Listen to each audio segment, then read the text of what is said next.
Do people take you to be a creepy guy in your personal life? Do they associate with you and Freddie and say, I don't know exactly who you are, but you creep me out? Not so much creep me out. I mean, I don't know. I think parents, yeah. Parents think I've sort of contributed to the delinquency of this nation, But, no, kids is great. I mean, like the skateboarders, which are sort of like my target demographic. They like me. I get, like, hey, yo, Fred, from the guys. Skateboarders just love you everywhere. They love me.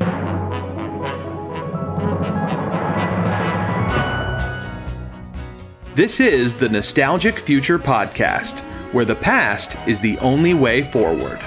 We're two guys in our 40s watching the world pass us by. And we know the only way we'll ever be relevant again is to somehow convince everyone to be as passionate as we are about our pop culture obsessions. We are your hosts, Joe Cook and Chris Marchand, and today is our Halloween horror movie episode featuring A Nightmare on Elm Street and Poltergeist.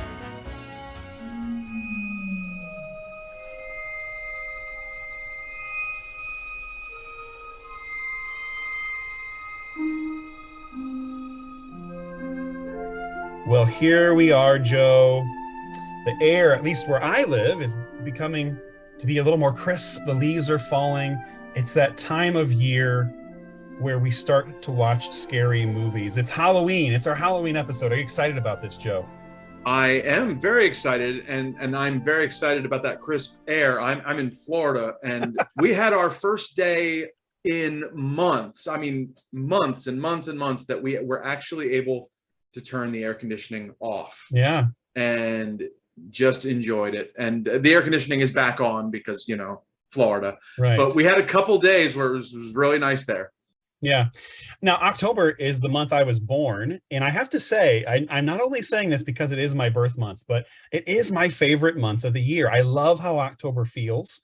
And I love the feeling of fall. I mean, I know you used to fall because of New Jersey, right? Oh, yeah. Yeah, absolutely. Yeah. Fall used to be my favorite season when I lived in a state that had seasons. There you go. We're going to have an interesting episode, one that kind of, I guess, sneakily, it snuck up on us. We weren't expecting it. We're going to talk about Halloween, but horror films and thriller films and slasher films and all that kind of supernatural stuff. We're going to get into that today, and maybe some of our origin stories, you might say, of growing up around, or actually perhaps not growing up around horror films. And then we're going to recap some recent horror films that we watched, because we had to do our research because we didn't exactly grow up on this stuff. And I'm excited about this. And, when we were brainstorming this podcast earlier, beginning of the year, we were, just kind of making notes on, what were some of the shows that we wanted to do. This was one of our first ideas because you and I had a very similar background in relation to horror movies. Yeah. And so this episode was this is an experiment. Yeah, this is not my heritage at all. Nor mine. And some of these were things that maybe I would sneak every now and then. I'd sneak a horror film, but then I'd turn it off because it was too much, Joe. I couldn't take it. My little innocent little mind couldn't take it. So now that I'm into my 40s, I think I'm finally settling in. I'm going to be okay. I can get to sleep at night. Well, before we get into our actual discussion, we have some news.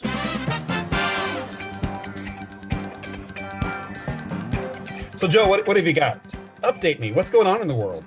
Well, this is big breaking news, Chris. I'm excited.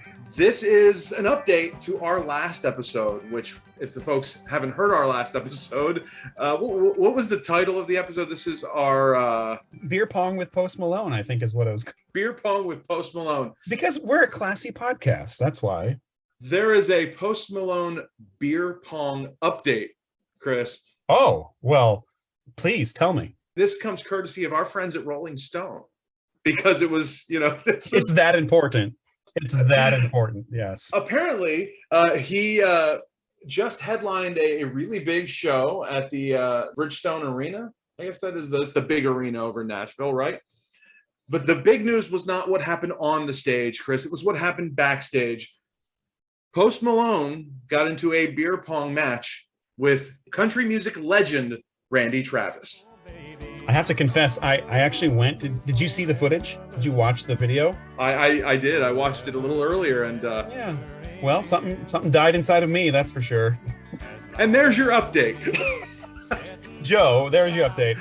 Joe, please tell me, you've got to have more in the news bag than this, right? Come on, what's coming down the pipe? There's got to be something bigger than more beer pong updates with Post Malone. I mean, it's not nearly as big as beer pong with Post Malone, but it's still pretty great. And this goes way back. This goes back to like our first couple of episodes.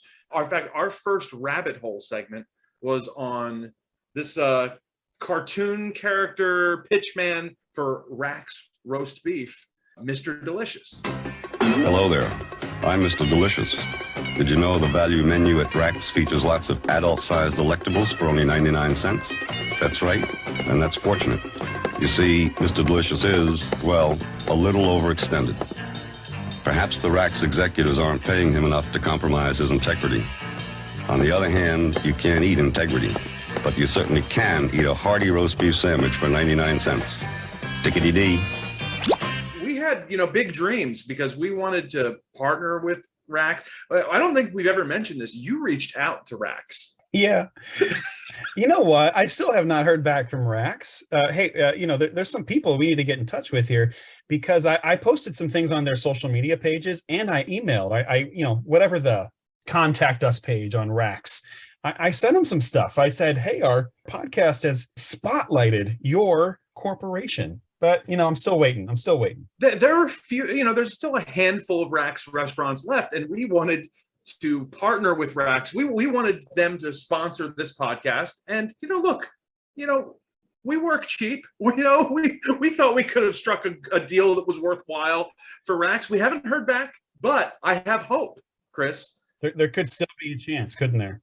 Because in the news, we've learned this week that Rack's is growing. The restaurant is going from 5 restaurants to a whopping 6 restaurants, Chris. They are opening the 6th Rack's, just outside of Dayton, Ohio, in that area. Yeah, New Carlisle is what I'm seeing here from this article, and it's got to be the nostalgic future bump. It has to be. What are the odds? You know what I mean? Our reach is finally making its way into the Midwest. I mean, you got to admit, this is a Midwestern. People love us. People love us out here. We speak to Middle America. We really do. Yeah. So this actually comes from a friend of the podcast, Nate Eichelman. He pointed us out to us, didn't he? Yeah, he's from Ohio, and I know. In fact, he was going to a Rack's for us. Do you remember that? He was driving out to Ohio and he was going to stop. Yes. He was going to stop at his Rack's, and he got there and it had closed up. Oh, no. Yeah. Well, okay. So it's kind of even Stevens here, right? A little bit. Yes. So this is great news. Ohio has a Rack's again. Yeah. It mentions the owner of Rack's in the article. Richard right? Donahue is his name. Richard Donahue. If you're listening, and we know you are. Every episode. Mr. Donahue, we want to form a long-term partnership with Nostalgic Future and Rack's Roast Beef. We want you to come on and sponsor this. Not only do we want you to sponsor this podcast, but we want to revive Mr. Delicious because we truly believe Mr. Delicious is the greatest television pitchman that ever was. And I'm going to make a pledge, Chris. I have not eaten beef in this, next spring will be 10 years. Oh. So it was April of 2013. I got food poisoning at another restaurant that I will not name, but they're a market from the Boston area. Oh, okay. But, keep it discreet, Yeah, right. A Boston market, I don't think those exist anymore, do they? So you're okay. Actually, they can't hurt me anymore, right? I don't know if they do or don't they? I have no idea. All the ones in my area have closed. Given one too many cases of food poisoning. Perhaps. So, it was one of those things where I was just so sick. I said, I'm never eating meat again. Well, I actually haven't. It's stuck.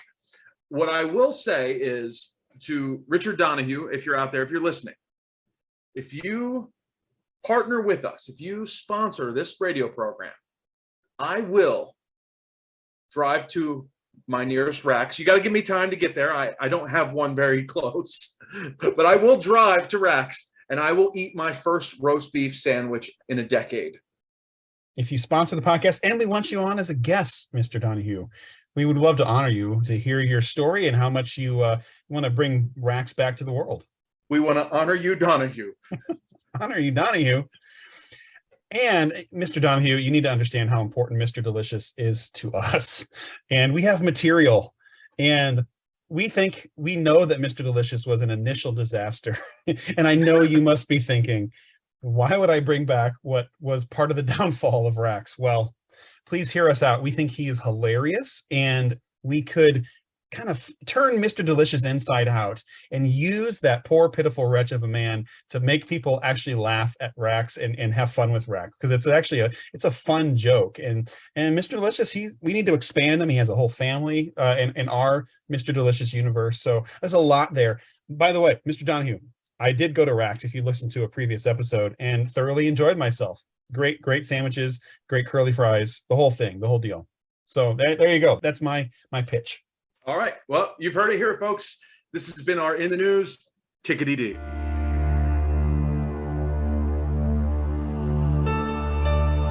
So, Joe, we're here, our Halloween special. We're talking about horror films. And there's a wide swath. Like, I don't know about you. I think horror films, I was actually looking at different streaming services and what's available.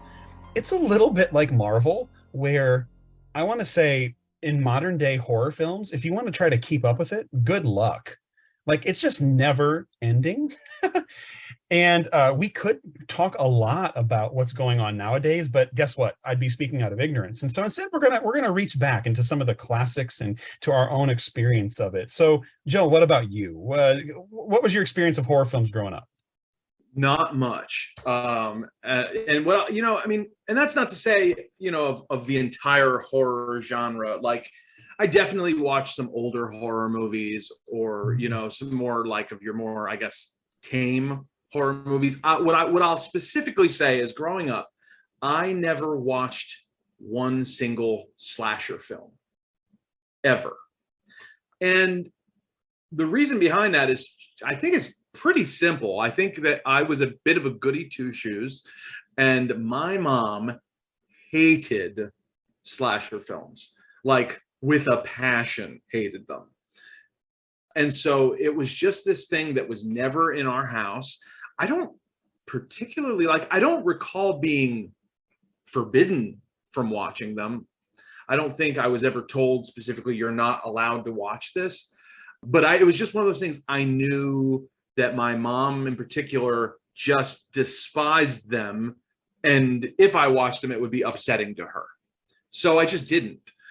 And that's pretty much it right there. I grew up, like, nearly all of my friends, every kid I grew up with watched, the Friday the 13th movies, or Nightmare on Elm Street films, or, Texas Chainsaw Massacre, and all these classic horror films, slasher films, whatever.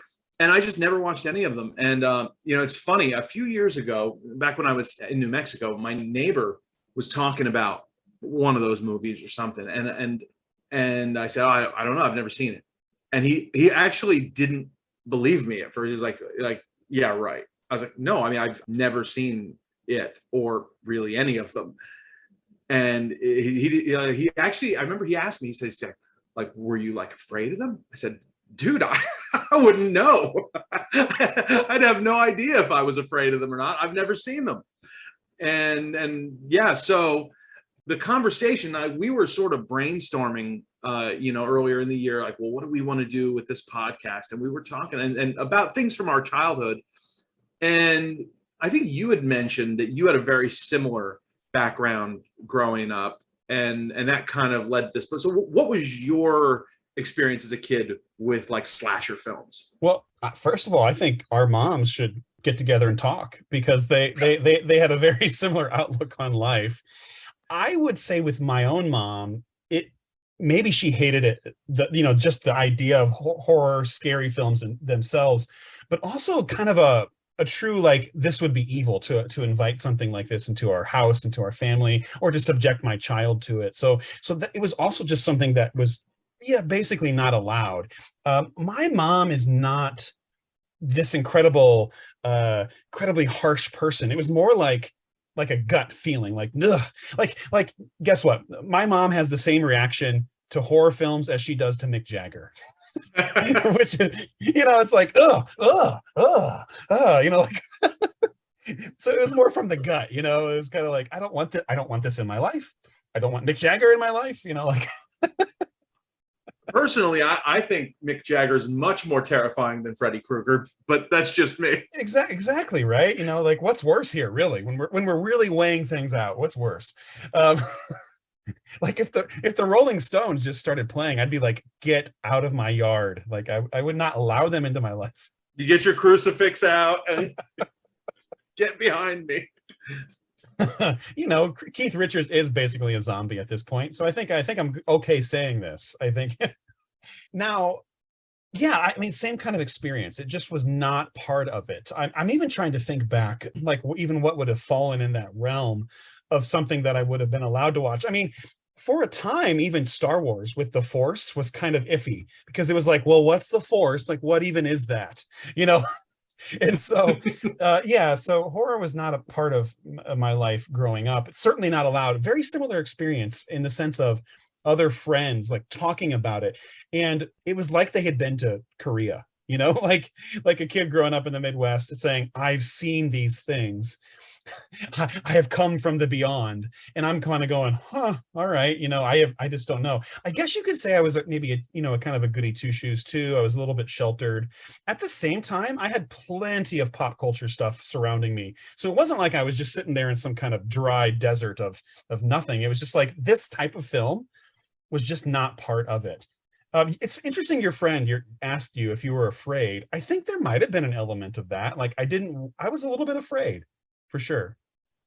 Yeah. I loved, like, as a kid, I was a big Twilight Zone kid.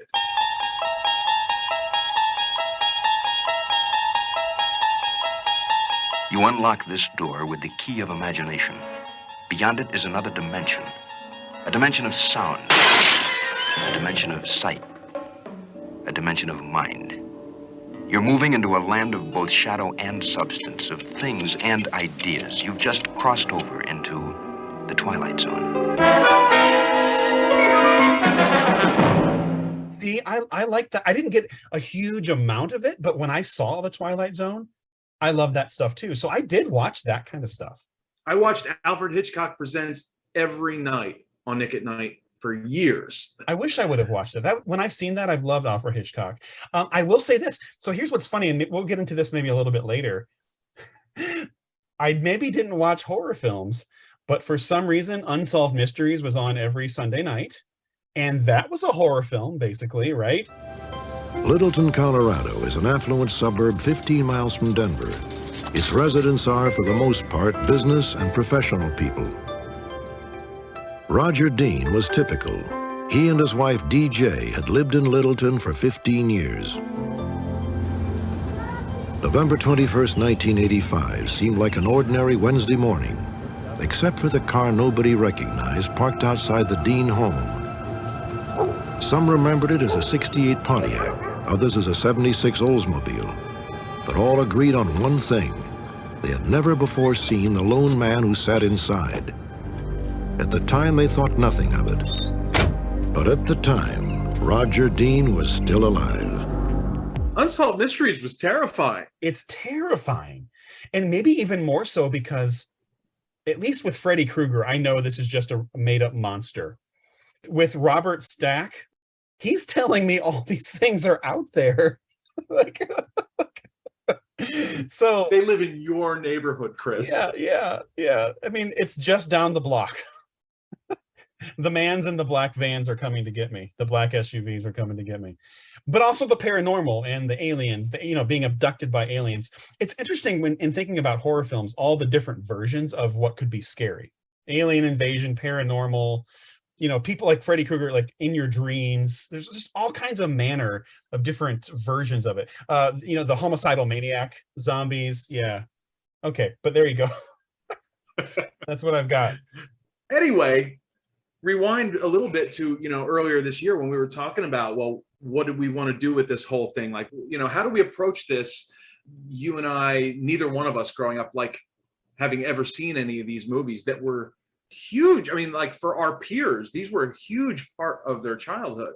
Yeah. You know, and a movie like A Nightmare on Elm Street, like it was just not anything that either of us had ever experienced. And we thought, well, wouldn't it be interesting if we watched A Nightmare on Elm Street, you know, at 41 and see, well, does this do anything for us? And so that's what we did. Yeah. Yeah. We dove in. We entered our dream state and allowed him to come to us. And we watched a couple other films too that kind of are in this similar theme, and we're going to talk about that today. Where do you want to start, Chris? Well, do you have any other stories? Like I've got a fun story surrounding like horror films. Do you have one you want to tell? You go first. Okay, so when I graduated from high school, I joined this church ministry program, and it was actually really good. It kind of changed my life. And first year, I traveled all around America. And I was like in different towns each month doing some church ministry stuff. I'll leave it at that. My second year, I spent 3 months in England. And each one of those months, we were with host families. And so it was really cool. Like really, again, like totally changed my life. I love living in England. Wish I could live there now. And every month I was with like immersed in a host family and the town and all of that. There was this one family we stayed at. I believe it was our third month. I was in the town Stoke-upon-Trent, or Stoke as they called it. And as you do, like, you know, you do your stuff during the day, you're busy. And at night, I just wanted to relax, you know, unwind a little bit. And so every now and then I would sneak down to the family living room and watch some TV. And for me, that was a cultural experience, right? I was trying to immerse myself. I just wanted to like discover whatever was on British television at the time. And depending on the household, like they still didn't quite have cable, depending on which house you were living in. And so some of them were, you know, you're talking like 4 or 5, 6 British stations, whatever they had on. And one night I everybody had already gone to bed, and I just snuck down there and like, what's going to be on? And I flip on the television, and it began to hit me what this movie was that was playing in front of me. And I think, is this The Exorcist? Because you have to remember, I've never seen The Exorcist. I've heard about it. I've heard some things. I've heard things, let me tell you. Nobody expected it. All right, now, Reagan, let's... Nobody believed it. And nothing could stop it. The one hope. The only hope returns. The Exorcist, rated R. As it started to unfold before me, I was just in a state of semi-shock, because I couldn't believe how vile it was. Like, it was truly horrible. And like the vomiting and the violence, that I won't get into the details of it, but I stopped watching it. Like I was afraid that somebody was going to come downstairs and be like, what are you watching? You're supposed to be this, you know, good Christian kid or whatever it was. And also, like, I had that feeling like, okay, I may have just invited evil into this household. I may have unlocked the gates of hell upon this poor British family. I'm going to go to bed now. And I was like, So about 15 minutes of The Exorcist scared me into thinking, no, I can't do this. So I just think it's kind of funny, because I was 20 years old at the time, you know, so. To this day, is that all you've seen of the film, that 15 minutes? I maybe have caught a few other little clips, but I've never actually seen the whole film. No, I haven't. I have never seen The Exorcist either. You've seen 15 minutes more than I have. There seen, you go. Chris. There you go. That was a movie that my mom specifically hated. And I believe she had seen it, you know, in the theater or something, and it like totally freaked her out. And that may actually have begun her disdain for the genre. It may have started with The Exorcist. I've never seen it. I do have 2 Exorcist encounters, Chris, though. I do. Oh, now I'm really intrigued. Gosh, this was a decade ago, maybe a little more. My friend Ray Sheets, a friend of mine, and I went and saw Don Rickles in Atlantic City, who, by the way, was incredible. And I'm so thankful I had the chance to see him. And he was every bit as brutal as you could possibly imagine. I've never been so thankful to have lousy seats for a show in my life, because if you were in the first 5 or 6 rows, you were destroyed. Nobody was safe.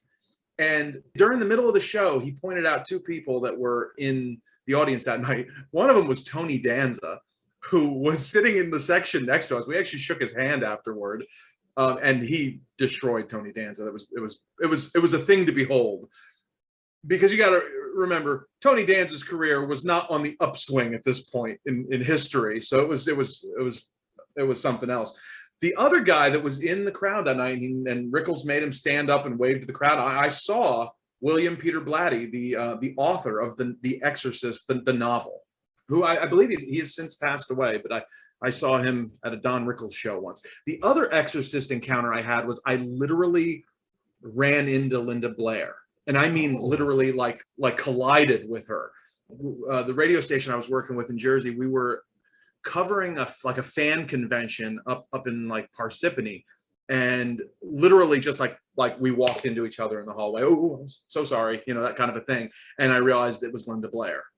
And no, I mean, a demon didn't go inside of you when that happened, or? Well, it was her fault. She walked into me because her head was backwards. Oh. You gotta watch where you're going, Linda, That's good. Yeah, I would have been terrified. I would have been cowering in a corner the rest of the night. Of course, she looks a little bit different than she does in the film, I imagine. Yeah, she's a lot older now, and not nearly as terrifying in person. But yeah, it was those were my Exorcist encounters.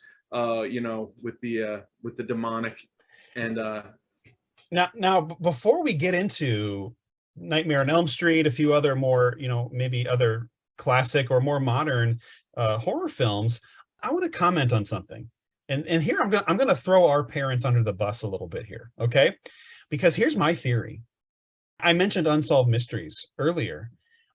I think our parents did let us watch horror, and some of our favorite films growing up, and Joe and I, we've shared this before, like I'm going to mention some of our most cherished childhood films that I'm going to argue they are horror films, even though they are billed as historical or realistic films. And here's where I'm going with this. The Fugitive, Shawshank Redemption, and this is a big one for me. Maybe it's not for you as much, but Dances with Wolves.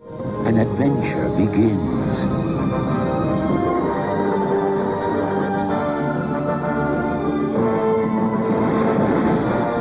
Kevin Costner takes a journey to the border of a new land and the frontiers of the human heart. Kevin Costner, Dances with Wolves. Premieres Thursday at Hoyt's and selected cinemas. Like probably my biggest film growing up was Dances with Wolves. And depending on how you enter into those films, those are horror films. I'm going to confess, and this is a terrible confession, because I lived on a Native American reservation for 4 years. I have still never seen Dances with Wolves. Okay. I mean, I've never seen it in its entirety. I've definitely caught bits and pieces of it on television, but I've never started that movie from beginning to end and watched it. And I own it. It's in this house right now, and I've still never seen it. Oh, that's funny. Well, see, I've changed your life now. When you do finally see it, you're going to say, Chris told me this is a horror film. Now, The Fugitive, though, is the first movie yes. It's the first movie I ever saw in a movie theater without an adult. Mm. All right, listen up. We have a fugitive that's been on the run for 90 minutes. What I want out of each and every one of you is a hard target search of every gas station, residence, warehouse, farmhouse, hen house, outhouse, and dog house in this area. Put that gun down! I didn't kill my wife! Harrison Ford is The Fugitive. Rated PG-13. Opens August 6th. Call 777-FILM for advance tickets. I saw it in the theaters too, probably with my dad, but okay, that's an accomplishment. There you go. Yeah, I'm a kid I went to school with, and my mom dropped us off at the mall, and we went to the little, 2-screen theater there and watched it. I guess that was, what was that, 93? So I'd have been like something like 12. Yeah. Now, my theory on this is, of course, they're not really horror films, but my point is that there is a psychological trauma. There's a psychological horror of being chased, of being accused of crimes you didn't commit and then being locked away in prison. Or in the case of Dances with Wolves, this idea that he goes off into this beautiful, beautiful frontier world, and it's slowly encroached upon and invaded by the Europeans or by the Americans, and they all lose their lives, and he has to go into hiding. And so there's a horror element to it. Actually, the last third of the movie is about that. And it's traumatic. And I think what's funny about it is, and my reflection is, like for my mom, she didn't want to invite, spiritual oppression into the household. She didn't want to open us up to demonic activity or anything like that. And yet she's like, oh, well, how about these real world horrors then? How about that? And it's kind of like, oh my goodness. And this is where Unsolved Mysteries comes in, or we often watched a lot of 2020. I mean, how many times did I grow up being afraid of like getting cancer, right? It's that kind of thing. So I think I had enough horror growing up I'm good. Like I got my fill is what I'm trying to say. It's funny. My mom, it was more, if you watch this, you will never get this image out of your head. Oh, okay. So it was like the kind of like, once it's there, it's always there. Okay. Which is funny because, I got to tell you, man, I remember her saying that so much as a kid. I called up my parents the other day. I said, hey, Mom, you'll never guess what I watched this week. I said, I watched A Nightmare on Elm Street. My mom, gasped. She literally gasped. She was like, oh, and she said, oh, no. and then she said, oh, you'll never get that out of your head. She said that this week. This week. I wouldn't have remembered her saying that as a kid if she hadn't reacted like that. You'll shoot your eye out. Or it's like the equivalent of like growing up. Did you I had uncles that would tease if you made certain faces. They would say, oh, don't make faces like that. Your face will freeze that way. And I grew up believing it. I thought that was actually true. Did you ever think that was true? It's like Santa Claus. That's a good question. I can't remember. I definitely remember hearing that, but I don't remember. I don't remember if I when I was real little, if I actually believed it or not. I did believe that you couldn't digest gum, and I'm pretty sure that's an urban myth. Yeah. Yeah. Right. There you go. All that gum that's just stuck inside us right now, still there years later. But yeah, so it's so funny to think about these things. Yeah. Actually, you know what? Okay. Let's get into our film discussion. And here's my segue into that. I had another friend growing up. Actually, this is one of the guys that I went to England with. He's from Minnesota, and I would often visit his house in Minnesota, kind of have a few weekends, and we'd go fishing and all that.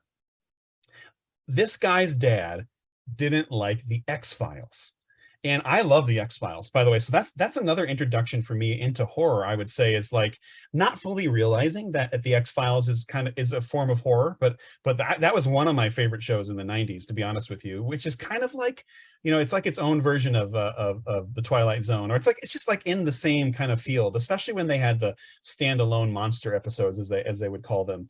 A terrifying mystery. Get here! Call the house! Kept secret over 40 years. The size of that bite mark, I'd say this is no animal. But next Friday, You know it's out there. it won't be a secret anymore. Can you see it? An all-new X-Files next Friday at 9, 8 Central. This friend's dad, he says, I don't like X-Files because it teaches you to be afraid. It teaches you to fear things. And here is where I've come, Joe, and I'm curious what you think about this and how this relates to Freddy Krueger. I think horror films do the opposite. If we allow them to, they actually teach us how to overcome our fears. And I think that's actually the ongoing message, that we should view horror films as a way to face the darkness, to face evil, to face our fears, and to overcome it. I think most of them are actually teaching us that, if we allow it to. Now, of course, guess what? They want to get us in the seats in the movie theaters because they want us to be afraid. So I do have to acknowledge that part of the big draw is that they're trying to make us afraid. But my ultimate argument is that it's actually about overcoming the fears. But there you go. That's my theory. Interesting. Well, before we get into A Nightmare on Elm Street, some of these other films. You actually reminded me of an early memory of mine when your Exorcist story. I do have one. I guess you call this a horror movie. Yeah, it's a horror movie from when I was really little. And this is a rare instance where there was a horror movie on in our house. When I was really young, we lived in Ohio, and my dad got HBO, and I do know that I was present in the room. Like, there were many years where the majority of R-rated movies I remembered seeing were like from when I was really little. And like, I think they just thought, well, I wasn't paying attention or whatever, and I'm just in the room playing. But like, my parents did watch The Fly with Jeff Goldblum. Dr. Seth Brundle's brilliant invention goes horribly wrong, and two beings merge into one.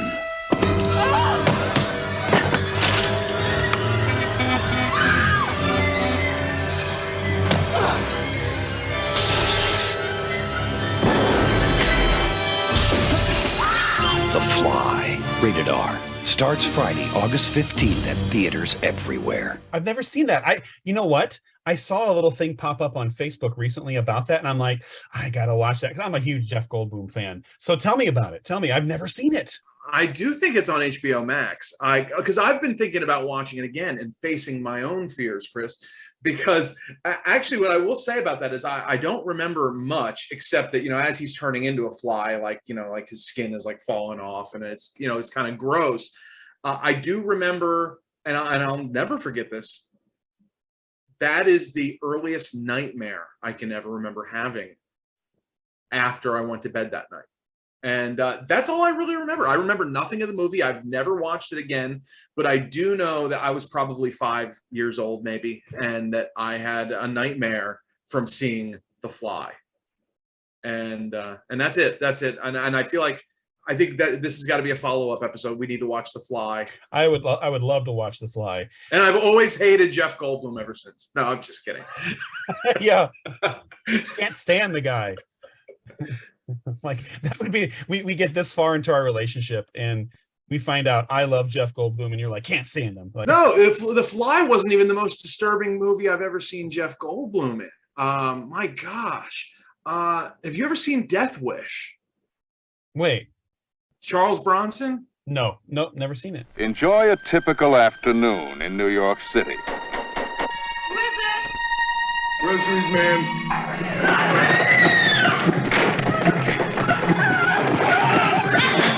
My name is Paul Kersey. How's my wife? I'm sorry. She died a few minutes ago, Mr. Kersey. This is the story of a man who decided to clean up the most violent town in the world. He begins where all the super cops leave off. Call him a mad vigilante. Call him a hero. Either way, he's always on target. Never make a death wish. Because a death wish always comes true. And you get to love it. Rated R. Oh my goodness, there is it's horrible. There's a brutal rape scene in the beginning of that movie. And Jeff Goldblum's like the rapist in the movie. And it's horrible. This guy's family is like brutally attacked. I think his wife is murdered. And so he just goes on, like, he becomes a vigilante. It's in line with that genre of Liam Neeson and even like John Wick. It's like the kind of the revenge story and the man who kind of takes justice into his own hands. Right? Exactly. And it was a good movie, but like the first 15 minutes is almost unwatchable. And I didn't know that. I just had always heard it was a good movie, and I rented it. And I was like traumatized watching it. That was way like, so I've actually always hated Jeff Goldblum since that. But wow. And do you say you do hate Jeff Goldblum? No, I love Jeff Goldblum, but I've never forgiven him for the beginning of Death Wish. Okay. Now, but let me share with you one of my first nightmares. And this is going to be horrific, is what I'm going to describe as horrific. I can honestly say Full House, the television show, gave me one of my first nightmares. It was the Mike Love episode, right? You know, if only. I mean, boy. And it's funny, like what I'm going to actually say is actually kind of dark. It was when I realized that the mom on Full House died of cancer. And that just scared me. Oh, wow. What is it, honey? It's just not fair. First I lose my mom, then Grandma leaves. Now I even lose my own room. Everything keeps disappearing. I know exactly how you feel. And I know how much you girls miss your mother. Because I miss her too. Very much. I was young enough that when I was like, what? Like that can happen? Like the realization that that was something that could happen to a kid and to their family. And that sent me into a panic attack. And truly, like, I was not in a good state. I can't remember how old I would have been. We would have been like, I don't know, 6 or 7 or something like that. It was right when Full House first came out, and it really scared me. And guess what? I still watch that show. I watched it for years, but nonetheless, it was. I had a similar thing as a child, but I'm not going to, I'm going to hold off because it actually relates to one of the movies that we watched this week. And Okay. So I'll hold off on that. I have one more really quick story, which is a funny thing for a bunch of guys that did not grow up around horror. Still, what ends up happening is you have TBS or TNT or AMC, and even just like regular, like our local Fox station would often play Saturday afternoon movies. And sure enough, one of the ones that came on was Misery. Oh, okay. Misery is one I saw growing up too. I did see Misery. Yeah. Yeah. And I probably saw Misery like 5 times, Yeah.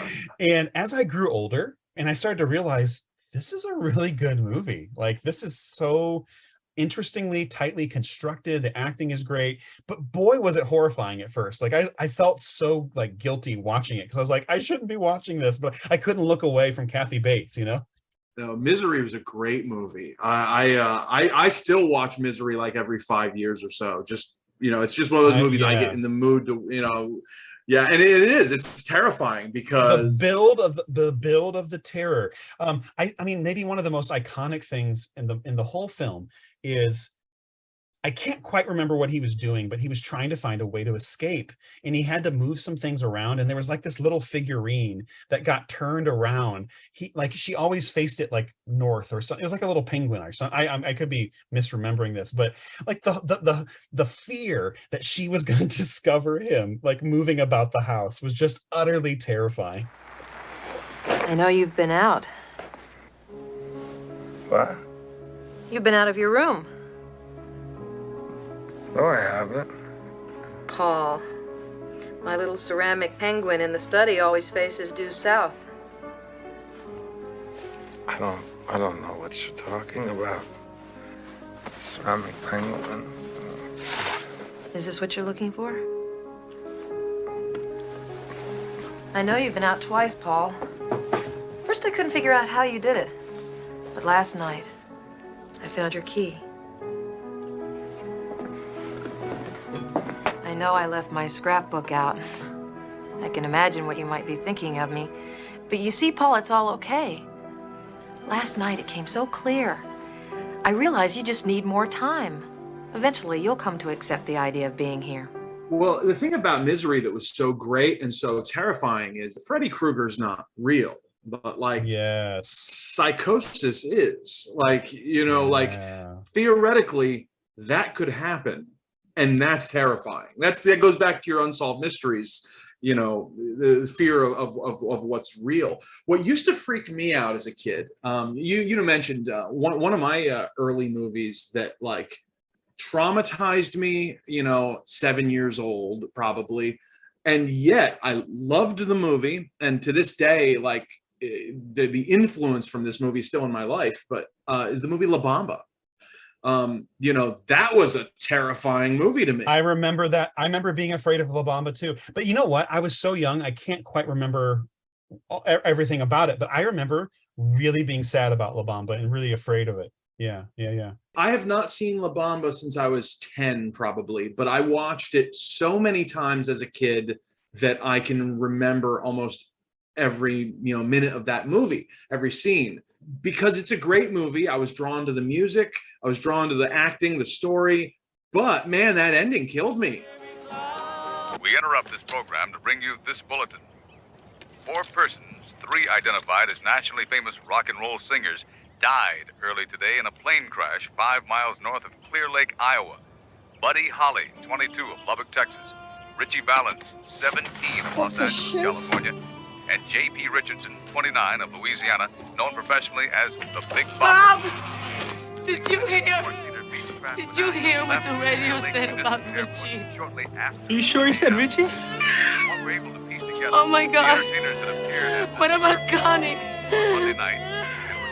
Here tonight in Fargo, North Dakota. Buddy Holly, one of rock and roll's brightest lights, is best known for his hits Peggy Sue. That'll be the day. What is it? What's the matter? A former disc You better sit down, Donna. known only for his big international hit, Chantilly Lace. We understand that Holly chartered the plane because the bus for the winter dance party tour had broken down several times and had no heating system.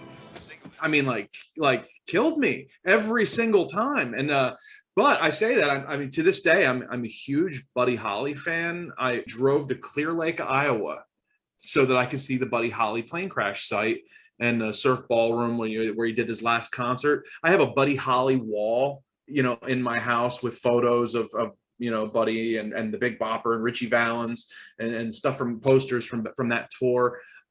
It's something that like I've been interested in my whole life because of that movie, and I love the music, but definitely traumatized me as a kid, and probably I can trace back my lifelong bouts of depression to La Bamba, and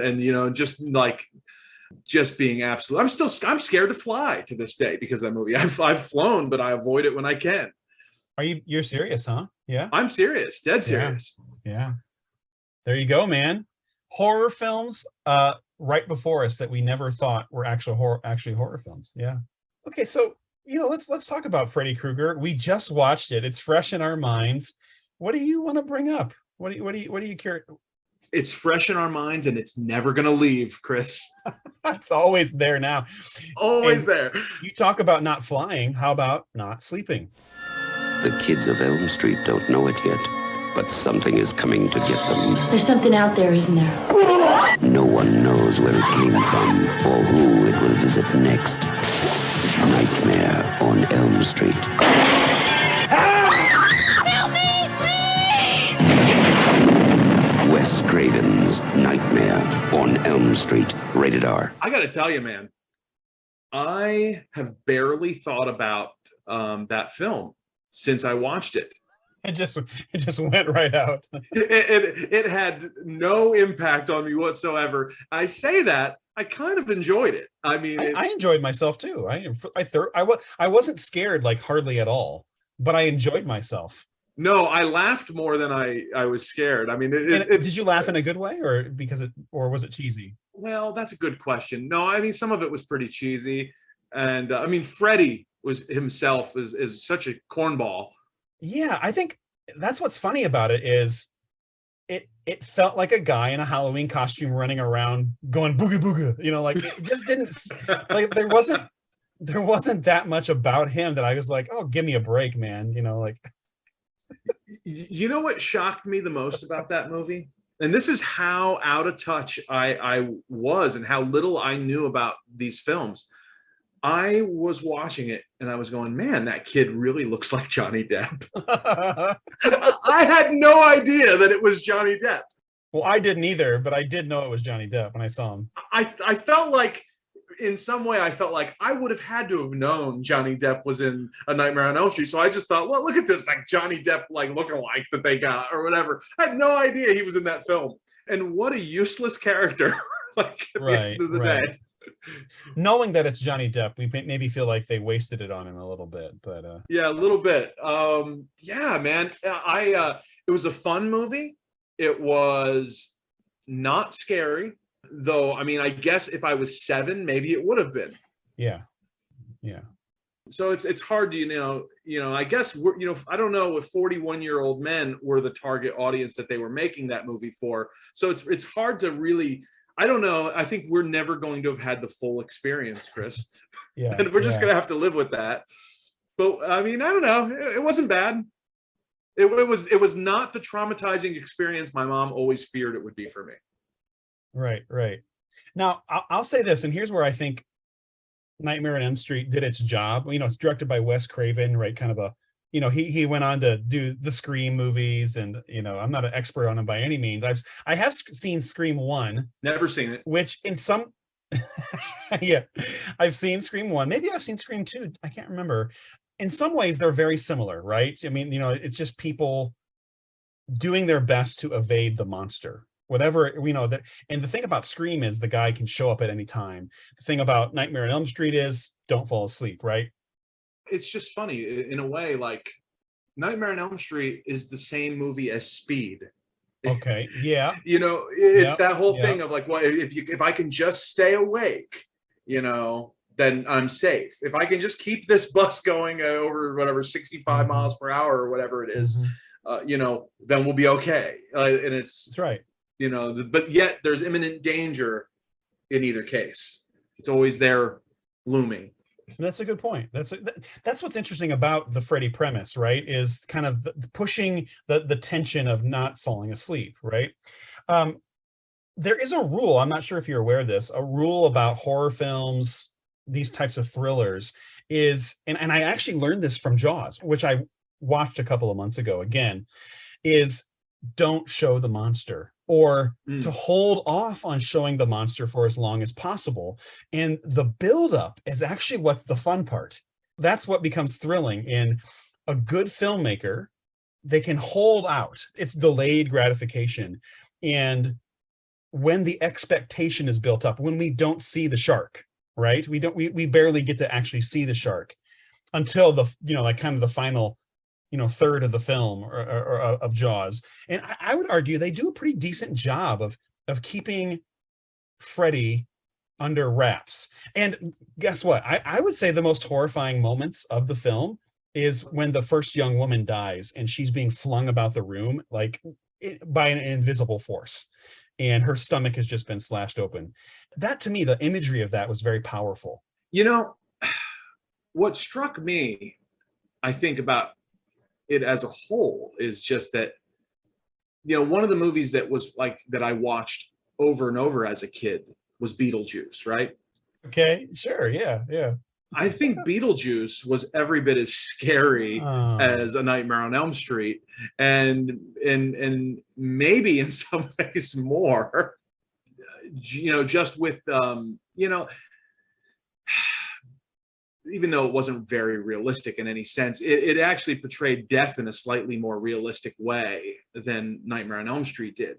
The only thing that Elm Street did that was any different to me was, I mean, they were both just as silly as each other. It's just, the only difference is Nightmare on Elm Street was just bloodier, a lot bloodier. I mean, you know, like, I mean, that Johnny Depp scene, I mean, my gosh, was that a bloody scene? But it also looked so fake. Like, there was nothing about it that looked remotely real or scary. Which scene in particular were you asking about again? It's with the blonde-haired woman, and so she the young girl, she's just slept with her boyfriend, and they're sleeping next to each other in the beginning. Yeah, and you know, she's doing her best to get away from Freddy in the dream, and when the boyfriend wakes up, he wakes up to, like, actually I think she's under the covers at first, and he uncovers her, and then she gets thrown to the ceiling. Yeah.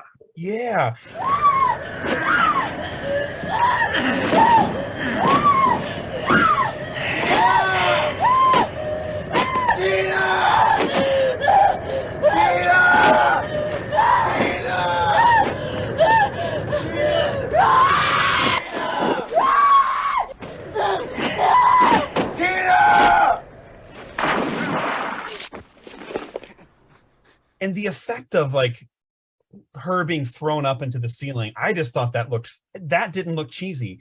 And guess what? Freddy's not there. There's an absence. He's not present. He's been taken away. And the fact that we can't see him, I would say, makes it more scary. When he shows up, like there's the scene where she's like fleeing him in the alleyway and his arms get really big. and it's just like kind of weird and goofy, and I'm just like, what? Like what? I mean, there was the scene where his head is like just in the door, sticking out the door or something, and he's just like, Freddy. Yeah. Like he just says his name, and it's just like, Yeah. okay. Yeah. So, I mean, I don't know. I mean, you know, it's funny. There's a whole backstory, right? There's a whole backstory of like, you come to find out the mom of the other girl, the girl who ends up being the main girl. I mean, what was it again? Like he was doing stuff to kids. Blah blah blah. He was a child murderer, is what they call him. He had killed over 20 children. Oh, no. And then the mom, she was like responsible, right? You know, she was. There was a technicality that he got off on killing over 20 children because, like, the police mishandled evidence or something. So a group of parents decided to take law into their own hands. And so anyway, that they ended up killing him. Is that what it was? They burned him alive. They didn't even just shoot him in the head. They burned down. He was in a boiler room or something. By the way, did you know the plot loosely for the movie before going, or did you not know it at all? You know, I vaguely remember something about him being in your dreams, but I was going in blind. I loosely knew the story because of the Simpsons Treehouse of Horror. Oh yeah, yeah. They did a parody with Groundskeeper Willie was supposed to be like the Freddy character in it, and so I remember I think even the boiler room thing was like was part of that. So like there were little bits and pieces of it that came back to me as I watched it because I had seen the Simpsons version of it.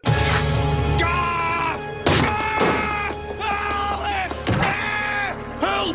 Please help me! Willie, please. Mr. Van Houten has the floor. I, for one, would like to see the cafeteria menus in advance, so parents can adjust their dinner menus accordingly. I don't like the idea of Millhouse having 2 spaghetti meals in one day.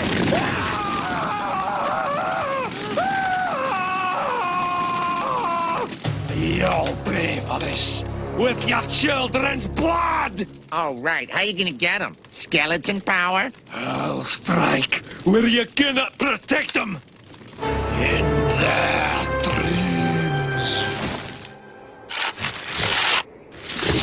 Bart, don't you realize what this means? The next time you fall asleep, we could die. Welcome to my world. That's really funny. Yeah. I think as a whole, the movie is more just kind of, it's like a fun little joyride. I wasn't afraid. There are some great images. There's this one image where Freddy appears above the bed, and it's the wallpaper moves out with his hands as the kind of his claws are coming out. You remember that scene? It appeared behind the bed where he's kind of pushing his way through. You don't see him. It's just the wall, but his shape. Yeah, that was cool. That was cool. I think that must have been a cool natural effect that they worked on, which I thought, that's brilliant. What a brilliant special effect that was simple enough, and it executed it so well. Like it was a cool image. Let's talk about that ending. Okay, yeah. What happened? It was so bizarre. Well, Nancy, she learns that it's all been a dream, so she just ignores Freddy, and he disappears. Then she goes out the door, and it's like daylight, and then like. There's this kind of weird scene at the very end. You remember this? Where her friends who were all killed pull up and they're in a car, and the top of the car goes up, and it's like it looks like the lines in Freddy's shirt on the roof of the car, and then like the car takes off on its own, and it's clearly like Freddy's controlling the car. And then his arm comes through the door and grabs the mom and pulls her in, and he pulls this terrible, like it's like a mannequin of her, like gets pulled through the door. It's like the worst effect in the movie is the last shot of the movie, and I was left so confused by the ending. That's kind of funny. Of all the things that I remember, that ending kind of flew out of my brain because I didn't know what to do with it. I was just like, this is absolutely absurd. Well, I looked it up because I was genuinely confused. I was like, well, what happened then? Like, so are they alive or are they dead? Was it a dream? Is Freddy Krueger a car? Is he a car? Yeah, like it's the Ford Freddy. So I looked it up, and apparently this was the one compromise that Wes Craven made on the film. He did not want that little like kind of, you know, post scene or whatever, you know, like that epilogue. He had a clear ending in mind for the film, but the studio had been really, really supportive of him and helped get that movie made, and he appreciated it. So when they asked him to add this scene at the end, he reluctantly agreed as a courtesy to them. That whole scene was just added because the studio knew that they would probably want a sequel. So, well, we got to make sure everybody knows Freddy's still alive or dead. I don't know. But he's still there. He exists. He's real. And so that's it was a really stupid ending, I thought. Right. So that was kind of like the Marvel end credits version of that, right? Maybe if they would have run the credits and then done it. Yeah. And maybe it almost would have played better. Yeah. Would have played a little bit better, wouldn't it? Yeah, that's kind of funny. Oh man, that's great. Go back and watch it again and look as her mom gets pulled through the door, and you can clearly see it's a mannequin. That's great. Oh, well, did you watch any other films in the midst of this? I did. I watched a few other. So this one here is a movie that genuinely did freak me out as a kid, and I'd never seen it. But it didn't freak me out because of the content. And that was the movie Poltergeist. This could be your house. You drive me nuts. Your family. And something is about to happen to them. They're here. That could happen to you. Poltergeist. It knows where you live, and it knows what scares you. Poltergeist. A Steven Spielberg production. Rated PG. The reason Poltergeist freaked me out as a kid, because I mean, Poltergeist was a PG movie. I mean, it was a PG film, and it's Spielberg. And, you know, I watched pretty much every other Spielberg movie, you know, growing up, which he produced it, and he wrote it. He didn't direct it. Well, actually, that's a whole controversy. Yeah. Well, or did he direct it? Tobe Hooper is the official director. He did the Texas Chainsaw. Yeah. But it was true. I mean, it feels like a Spielberg film, doesn't it? I mean, goodness me, it feels like a Spielberg film. Spielberg was on set every single day of the production of that film. Right. And the dialogue, I mean, it feels like E.T., right? Of the same exact era, right? It kind of has that same feel to it. Yeah, and I got to tell you, man. So I watched it this week, and I won't get too into it. I'll say I like it better than E.T. Oh, that's interesting. Okay. Yeah, but the reason I think that I never watched Poltergeist growing up is the fact that when we were 7 years old, the star of the film, Heather O'Rourke, little girl, she died. Isn't that crazy? That terrified me as a kid. That I like hearing a kid died. So you knew about that? You knew about that when she died? I knew about that, yeah. I totally had. I looked it up and I read about it, but I had no idea growing up. That's amazing you knew that. Okay. I've known that my whole life, and that movie freaked me out just because of that. And it kind of, I think just the whole idea of it was really just sad and depressing to me.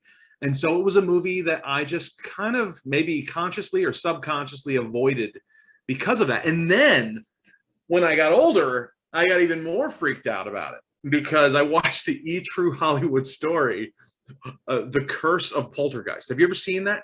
No, but you're probably going to talk about Dominique Dunne as well, right? Well, they did a 2-hour documentary on that. In the summer of 1982, the horror flick Poltergeist became the ultimate fright fest. But the real terror was behind the scenes. He was white as a ghost, and we just were, like, Brian, it's going to be okay. In the next 2 hours, we'll explore the tales and myths surrounding the Poltergeist films and expose a reality that is stranger than fiction.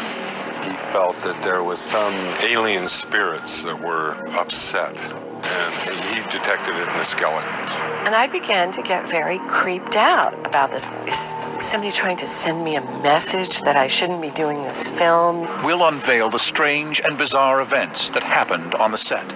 He came to me sweating, very uncomfortable, and he said, "This set needs an exorcism." Finally, we'll reveal how the filmmakers coped with tragedy. One of the worst moments of my life, carrying a box with that beautiful little girl in it. Some say the casts and crews of the Poltergeist movies were simply unlucky, but others believe the movies were hexed. This is the story of the curse of Poltergeist, the true Hollywood story. It was some really freaky stuff. Yeah, that's something I would have watched growing up too. I probably missed that one, but check it out. It's on YouTube. It's on YouTube. But you know what, Joe? Craig T. Nelson, he's still with us. Well, that's what I said to myself going in because I was so like nervous, like that darkness was going to come through, my TV screen and into this, especially the TV screen. That's something to be really, with that movie, TVs are not your friend. They're here. They're here. But I told myself, yeah, you know what though? I mean, Craig T. Nelson, he's still on like what do you call it? Young Sheldon. You know what I mean? He's still out there. Mr. Incredible. He's Mr. Incredible. Mr. Incredible. He was in Parenthood. He was he's Coach. Come on, Coach. So I thought like there's no curse, But yeah, no, but there's a whole documentary on it, and there's a lot of really weird, and there were some really tragic deaths and strange deaths and just, I mean, like the second film, 2 of the actors in the second film died, I think before it was even released or shortly after it was released. Dominique Dunne was, you mentioned, she was the older daughter in the first film. She was murdered by her boyfriend 4 months after the film was released.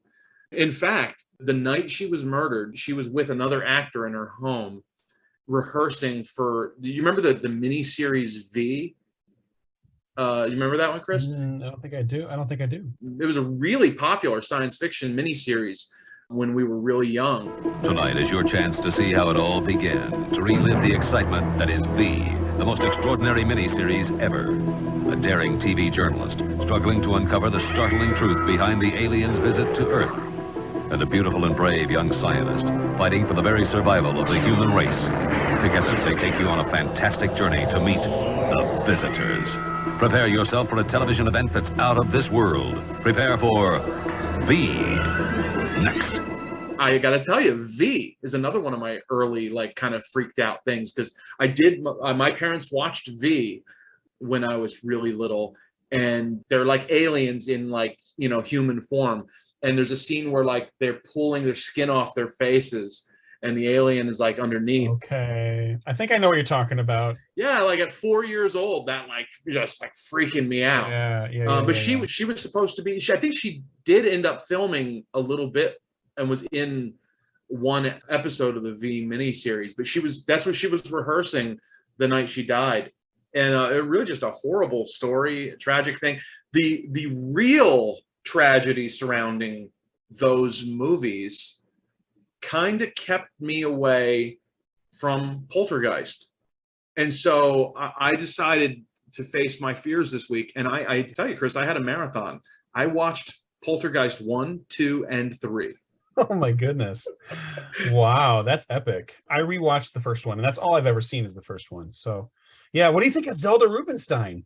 Anything about her? Oh, yeah, she's great. I mean, like, what a creepy character. What a presence, right? Like a true, like she really, like, when as soon as she emerges onto the screen, you're like, whoa, who is this, right?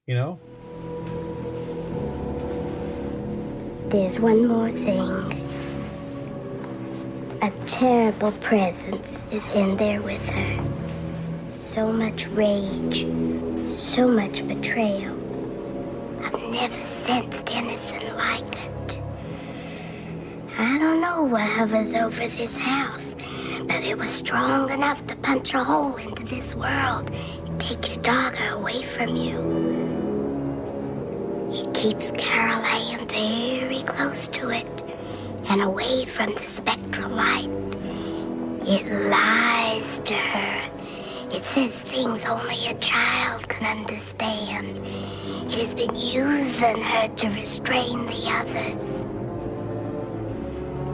To her, it simply is another child. To us, it is the beast. I swear to you, when she says this house is clean, yeah, I jumped out of my seat and I said, that's what that line's from. Right, that's what that line's from, right? Where have we seen that? Was that in The Simpsons, or what was that? Was it Ace Ventura, maybe? I was trying to think of that. Maybe it was Ace Ventura. Yeah, that's right. This is double pane soundproof glass. There's no way that neighbor could have heard Pedactor scream on the way down with that door shut. The scream she heard came from inside this apartment before he was thrown over the balcony, and the murderer closed the door before he left. Yes! Yes! Oh, yeah! Can you feel that, buddy? Huh? Huh? Huh?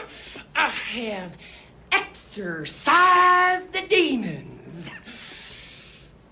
This house is clear. Because I had this like memory of it, feeling like it was Jim Carrey that delivered that line. Known that line my whole life, no idea it was from that movie. She's a scene stealer, is what she is. I mean, it's really quite epic. But of course, like as a plot goes, it's like, whoa, no, the house isn't clean. So she didn't do her job fully at all. No, she dropped the ball. Yeah, for a paranormal investigator specialist, she didn't quite follow through all the way. But what a great film. I got to tell you, man, I enjoyed that movie so much. I mean, I really, really loved it. And it's just a great movie.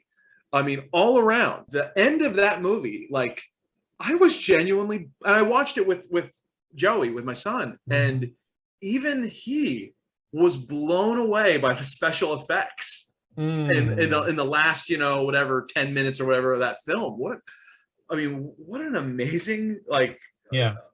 There's a scene in the movie similar to the one in Nightmare on Elm Street where the mom gets thrown like up on the ceiling. Yes. And the way it's like the room is like rotating or something. What a wild special effect. I had to look up online, how did they do that? Because I couldn't figure it out. It was just figure that out. Yeah. So cool. Yeah. Like the effects were great, the story was great, the acting was great. Yeah. Loved it. Yeah.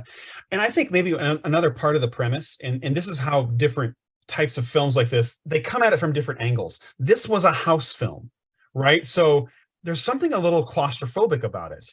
Even to the point where when they get outside of the house, like when Craig T. Nelson goes up with his boss and they go up on the hillside and he kind of has this realization about the cemetery.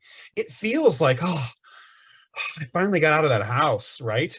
So there's something that's really neat about the premise of being stuck in this house and being haunted by the house itself, that I think was really, really uniquely done, like really effectively done.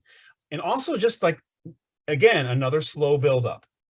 And at first, notice how the horror was real. Like the kid was afraid of the tree. And I was like, that tree is horrifying. like get rid of that ugly, horrible tree. What is wrong with you people? Like, right? There in that documentary, I went back and rewatched it, and they gave a lot of cool little background on it, and they interviewed Spielberg's sister. Okay. And she told all these great stories about like he like terrorized his sisters growing up with like pranks and like, trying to scare them and whatnot. But she also told a story about how when he was a kid, there was a tree outside his bedroom window that terrified him. Stephen was afraid of a lot of things, and he was really, really frightened of clowns, and not only clowns, but trees. Stephen was very much afraid of a particular tree that grew in our backyard, and this tree, when it would storm or there'd be wind, would scratch on his window, and he was just deathly afraid of this tree. And in Poltergeist, there's an incredible image of the tree coming and grabbing the little boy, and when I saw that, I just went, oh my gosh, he captured the fear that he had and really put it into the film. He used that fear from his childhood and he made it come to life in the movie in such a cool and unique way. Yeah. Well, but like there's the tree had like a face sticking out the side of it. Yeah. And maybe my one criticism of the film that I would say is how they utilize the tree a little bit. Like that scene became so intense. And so it ramped up kind of from like 0 to 60 pretty quickly there. But maybe that would be maybe one little criticism. Like they showed a bit too much of the monster, maybe a little bit too soon. But I love all the short little scenes, and like when the first specialists come and the guys are in the house, the guys with the cameras, and yeah, I love all that. I love all those little slow builds. I mean, it's horrifying, just horrifying. That movie has the stamp of Spielberg all over it. It just feels like an 80s Spielberg movie. Yeah. Right down to, like you said, those guys, just the style of it, everything. Just, you make a good point. Like they really do, like the tree monster, whatever you want to call it. Like it's sort of like gets pretty intense, fairly early in the film. But there's a really long stretch after that. There is, yeah, where almost you don't see anything, hardly. Yeah. And you start to realize, because I don't know enough about films 2 and 3, but you realize that there's a story here. And I would argue this: any good horror film eventually causes you to begin to think about the source of the horror. And so when we start to realize that these were real people, that these are desecrated graves, it starts to click. Oh, we need to do something about this. There's an injustice somewhere in the past, or whatever it happens to be. And so I think it's very clever, right? A good horror film gets you to actually start thinking about the real world consequences of it, right? And it does it in an interesting way. I mean, I don't know, where does it goes to some weird places in 2 and 3, right? Like there's a whole like religious cult involved and type of thing. Yeah. So in the second movie is definitely much more spiritual than the first movie in a number of ways. There, you kind of find out that these bodies that were buried under this housing development were members of a cult, that were this preacher, in the 1800s or whatever, took all these people down to a cave underground, and basically they all died. He wouldn't let them leave, and he was really creepy and pervy, and it was just a weird dude. Let me in.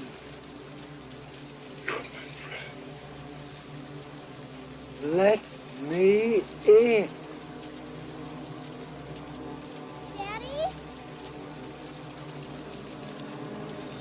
Now, before it's too late.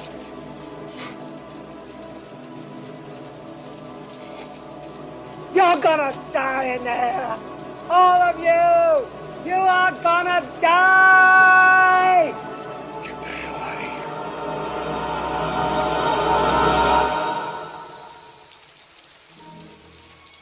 Sorry to see you're still unconvinced.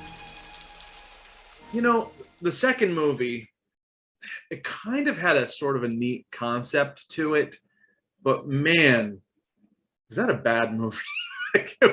Well, and Spielberg was only like maybe a producer of it, right? He didn't even produce it. He had no involvement. Well, there you go. In fact, midway through the movie, I turned to my son and I said, there is a noticeable lack of Spielberg in this movie. Like all of the charm had just been kicked out of the film. Probably the best thing the movie had going for it was what's his name? Will Sampson. You familiar with him? He was the Native American actor. He was best remembered. He was in One Flew Over the Cuckoo's Nest. Oh yeah, okay.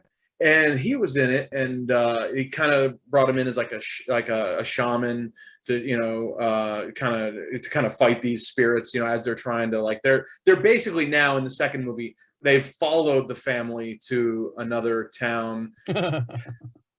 The weirdest thing for me is obviously Dominique Dunn couldn't be in it because obviously she had been murdered, but I don't think they even addressed it. It was just like they no longer had an older daughter and she was never brought up.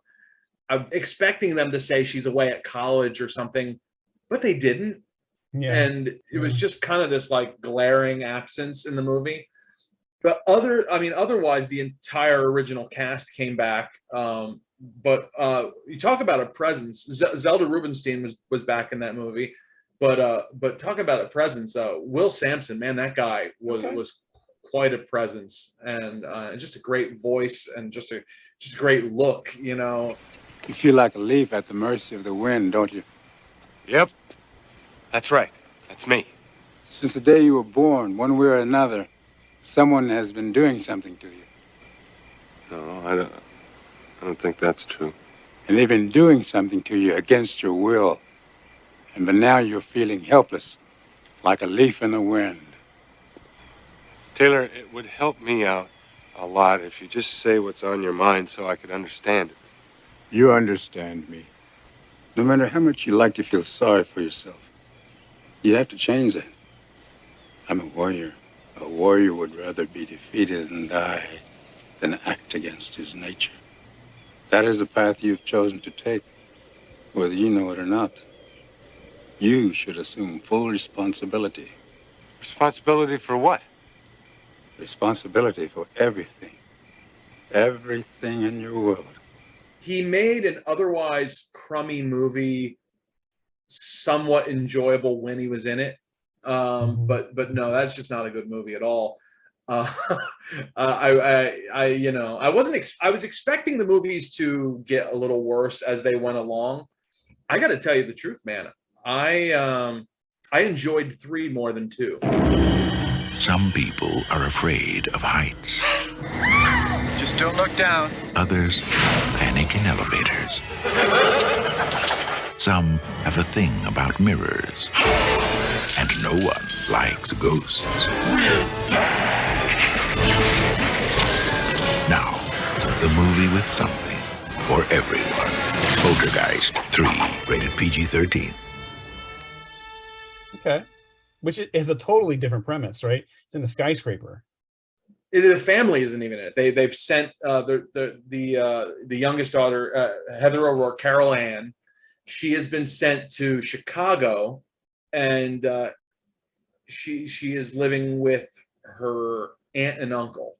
I think it's her dad's sister and her husband, Craig T. Nelson's sister, and she's staying with them. And the Reverend has now caught up to her. He's found her in Chicago, and though the actor who played the Reverend died after the second movie, so they just got like some generic looking guy in a creepy looking mask that was supposed to be the same character. It was very low budget. What I'll say about the third movie, the second movie was clearly a lower budget than the first movie, but I felt like they really overdid like the ghost effects, and they really didn't look that good. So there was a lot of like, whirling light and stuff, throughout the movie. And it felt like there was just like a little bit of overkill with that. What I liked what they did with the third movie that to me was at least really interesting, just the cinematography, I guess, of it, and the effects, is that they, as opposed to using like a television, which they used kind of for some of the tension in the first movie, they used mirrors. So throughout much of the movie, there's mirrors throughout this building, and it does, most of it takes place in a skyscraper. And as you're going like from floor to floor, like you'll see the character, but then you'll see their mirror reflection, but the reflection is doing something maybe slightly different or completely different. And what's cool was the way they built the set. They used body doubles. And in fairness, like a lot of the time you really couldn't tell it wasn't a mirror. I was fairly impressed by, it was a very probably cheap, affordable special effect, but it was effective and interesting and unique. And it didn't rely on like, all these kind of flashing lights and visuals that, that had been in the first 2 films. They did a lot less of that in the third movie.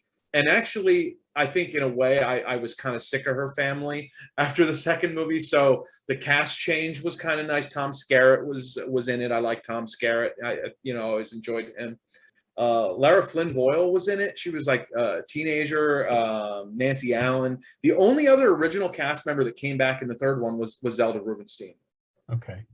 Now I want to clarify here and say that by no means was 3 a great movie. It was probably not even really a good movie, but I enjoyed it more than the second one. But man, like the thing about this, watching those 3 movies, and this is a bigger conversation that we don't have to get into today, but like to me, these might be the perfect example of when Hollywood just gives us too much, too much, more than we were asking for.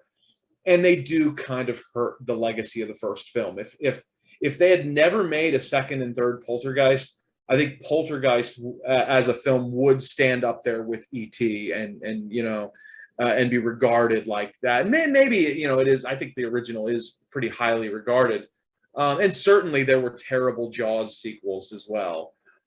But Poltergeist almost got a 4. Did you know that? Okay, no, but I know there's a reboot, right? They rebooted it. Well, they did reboot it. But Heather O'Rourke, sadly, she passed away. She was 12 years old.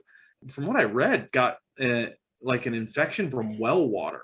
And she had some issues ongoing, but yeah, she went septic really quickly, and really sad death. She actually died before the third film was finished. One thing, I will say to their credit with the third movie, I didn't know that she died before it was finished until after I watched it. And so the director did a really good job of completing that movie after losing the main cast member, the star of the film. I think for what they had to work with, I was mildly impressed with that movie, much more so than the second one, which was just the second one to me. They were both cash grabs, but the second one just felt like a bigger budget cash grab. Like, well, we're going to bring the entire original cast in, but everything else is going to be just subpar. Right. Yeah. Joe, I'll say this, and as we kind of wrap up talking about these films, if you want some of the feeling, some of the charisma of a Spielberg-esque film, I can't recommend highly enough the A Quiet Place and A Quiet Place Part 2. Military fighting a massive invasion. Around the world. Total devastation. This year, if they hear you, they hunt you. A Quiet Place is genuinely scary, utterly riveting to its final minute. And now it's 100% fresh on Rotten Tomatoes. A Quiet Place. I recently watched these with my kids, my 3 older kids, and I saw A Quiet Place Part 1 a few years ago, and we watched both films. And I would recommend those as incredible films. And as you watch them, if you've immersed yourself in the Spielberg of the 80s, I think John Krasinski, it's his own little homage to Spielberg. And he's really capturing some of the same appeal and draw of a family, and just how he builds the tension is just, I can't believe he did so well, for being kind of not necessarily a first-time director, but somewhat of a new director. And I'm looking forward to more A Quiet Place films. And it's that question, like, will the quality stay the same is kind of the question. Abby and I watched the first one and we loved it, but I have not seen, is the second one as good as the first? I was sitting there and I was looking around and going, I'm enjoying myself as much as the first one. I just thought it was excellent. I just thought it was just incredible. And I think maybe what I really love about those films, and this is where it goes back to my thought about, it's about overcoming fears, is the victory at the end of I'm going to give something away here. There is a victory at the end of the second film, similar to the victory at the end of the first film. And it feels earned, and it feels like I've accomplished something in my life, right? Like I have overcome these things that are trying to tear me down and destroy me and devour me. All right, I've done it. So I felt victorious, and it felt beautiful. Now, have they confirmed, will there be more films in that franchise? Supposedly there's supposed to be a spin-off, which I don't fully understand, but then there's going to be at least one more film. So it'll be a trilogy at least. We'll see. Again, will Hollywood milk it out for the next 20 years, and A Quiet Place, the series, and A Quiet Place, the series, yeah, exactly. Right. Expand the whole universe, because Walking Dead is never going away. Right. It's just a series. It's just all spin-offs from here on out, which that links to our previous episodes. Endless spin-offs. Just all connects. Well, that wraps up our conversation about our horror film experience. We'd love to hear your own experience. Were you like us? Were you sheltered? Was your mother afraid that image will never leave you? Was your mother afraid that the demons would enter their house if you watched such and such a film? Or like some of my friends growing up, like, were you full on and you saw every one of these types of films? We'd love to hear from you. Now I have a question for you, Chris. Okay. Do you plan on watching A Nightmare on Elm Street 2? I don't know. I'm definitely going to watch The Fly, but I don't know if I'm going to watch it. I don't know if I can. I don't really care enough. It's like, yeah, I got other things to do. I'm glad I saw the first one. Hey, before we wrap up today, Joe, I hear we have some fan mail, some letters from our listeners. Letters, oh, we get letters. We get your letters every day. Mailman, mailman, mail today. Reach right in and pull one out. Those letters, I love those letters. Let's find out what you've got to say. Oh boy! Mailman, mail today. Our first, let me dig into the mailbag here. All right, our first letter comes from Gary Hawkins of my neck of the woods, Melbourne, Florida. And he says, hey guys, Gary Hawkins in Melbourne, Florida, just discovered the show and loving it. Better Call Saul and Batman are both in my wheelhouse, not to mention the Beatles. So I'm a little bit older than you guys, but definitely can appreciate the subjects. Keep up the great work. Oh, that's nice. That's good. I have another letter here from Sue Rovens, who I actually know. When you told me that Sue wrote us, this is great. Let me read her letter, and then I'll tell you just a little bit about her. She says this: Hey, really enjoying the PCast. I guess we can call it PCast now. Really enjoying the PCast. As the kids say, right? As the kids say, the PCast. Oh, you're a PCaster? Yes, sir, I am. I'm playing catch up, and I just heard the Beatles' Hard Day's Night one last night. Just wanted to pop in and say that I think the Beatles will be somewhat equivalent to, say, the classical composers in 50, 100 years. They changed or altered so much of society, it would be almost impossible to have them slip away to time. Even clothing, hairstyles, slang, everything was affected by them. So culturally, I don't think that they will be equated to the likes of who's popular now. That's my 2 cents as an end-tail boomer. And so that goes back to our conversation of, would the Beatles be forgotten? What does that all mean? And I think that's thanks for writing in about that, Sue. And it's good to hear your thoughts surrounding, will we remember the Beatles in 50 years? Will my grandchildren be listening to the Beatles? I do want to say, check out SueRovens.com. And she's an author of mysteries and thrillers. She has a certain genre I can't quite remember, but it's kind of like she's gonna be mad at me, but I'm gonna get her genre wrong. But if you like thrillers and kind of like almost like slasher novels, but not with the monsters so much as the real life stuff, and she's constantly writing. So I check her out, SueRovens.com. Thanks so much for writing into us. Great to hear from you. Yeah, and again, I want to thank Gary too. It's pretty cool. I found out he was in my area here, so I've kind of messaged back and forth with him a little bit, and he's a great guy. He's got great taste in music, loves the Beach Boys, but not so much Mike Love. And you got to respect a guy who loves the Beach Boys, but not Mike Love. We have good listeners. The best, Jerry, the best.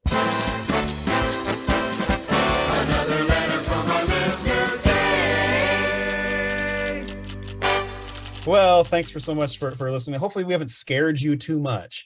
I didn't even mention all the movies like Beaches and Steel Magnolias that my mom terrorized me with growing up. Yeah, I wasn't allowed to watch Nightmare on Elm Street, but she dragged me to see Beaches in the theater. Our mothers with the horror, who knew our mothers love horror films so much? So there you go. Hopefully we didn't terrify you too much today, or hurt our mother's feelings too much today, if they do happen to be listening. We would love to hear from you, Joe. Where can our fans find us? Sure. Well, we're on Twitter at PastFuturePod. We are Nostalgic Future Podcast we're on Facebook and Instagram and on YouTube. And you can email us at, what is our email address? nostalgicfuturepodcast@gmail.com. That's it. All right. We'll see you next time.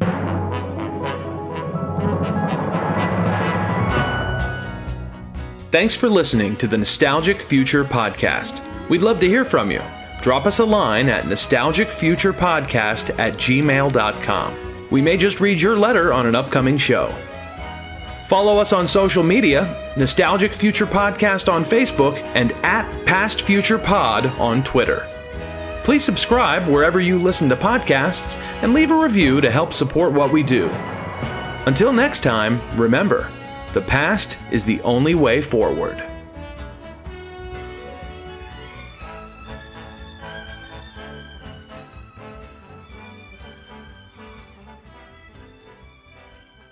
Once again, foolish friends, Freddy Krueger is on your phone. Dial this number now. I've got some tales to tell. Freddy's favorite bedtime stories. Dead time stories. All brand new, straight from my boiler room to your home. It's Freddy Krueger on your phone. So dial this number now if you dare. Tell him Freddy sent you. $2 the first minute, 45 cents each additional minute. Children, get your parents' permission before you dial.